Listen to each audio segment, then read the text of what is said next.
No, I feel man has always wanted or tried to find out something beyond the everyday living, everyday routine, everyday pleasures, every activity of thought. He wanted something much more. I don't know, you have been to India. I do not know if you've been to villages. They put a little stone under a tree, put some marking on it. Next day they have flowers, and the fourth day people are there. It has become divinity. It has become something religious.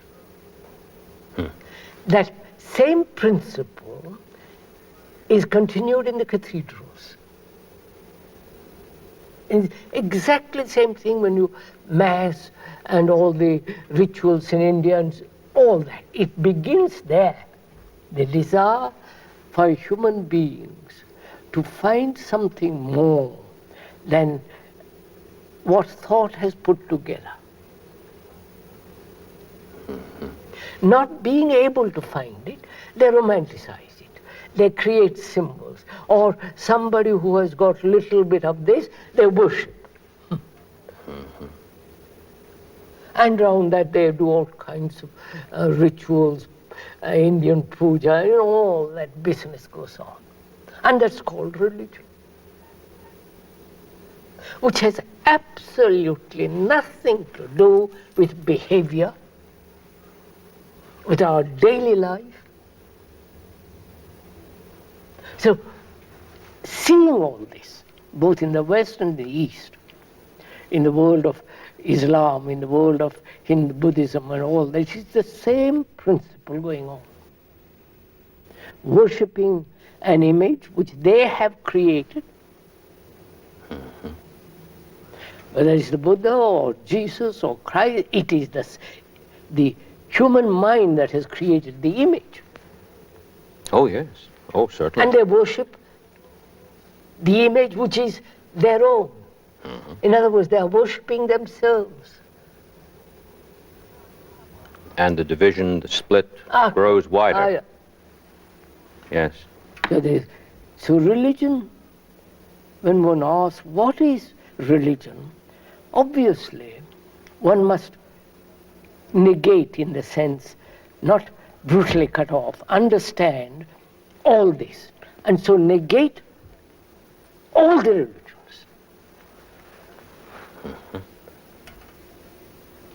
Negate the religion of India and the multiple gods and goddesses, and here the religion of Christianity, which is an image which they have created,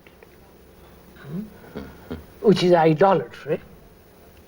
They mightn't like to call it idolatry, but it is. It's an idolatry of the mind. The mind has created the ideal, and the mind, through the hand, created the statue, the cross, and so on and so on. So, if one really puts all that aside, the belief, the superstition, the worship of the person, worship of an idea, and the rituals and the tradition, all that, if one can do it, and one must do it to find out. Exactly. There's a point of terror here that is many, many faceted, it seems to me. It has so many different mirrors that it holds up to one's own dysfunction. To reach the place where one is willing to begin at the point where he makes this negation in order to find out. He thinks very often that he's being required to assume something in advance in order to make the negation. And therefore he balks at that, and he won't do it. No, because the brain needs security.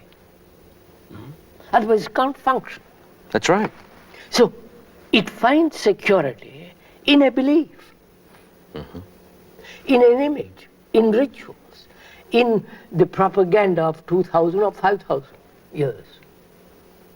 And there is a sense of safety, comfort, security, well-being. Somebody is looking after the image of somebody greater than me who is looking after my inwardly, he's responsible, all that. So when you are asking a human being to negate all that, he's faced with an immense sense of danger. Immense sense of, he becomes panicked. Exactly. So to see all that, to see the absurdity of all the present religions, the utter meaninglessness of it all, and to face being totally insecure and not be frightened. I sense a trick that one can play on himself right here. Oh.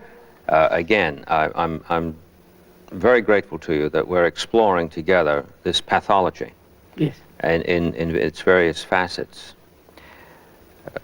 One can begin with the notion that he's going to make this negation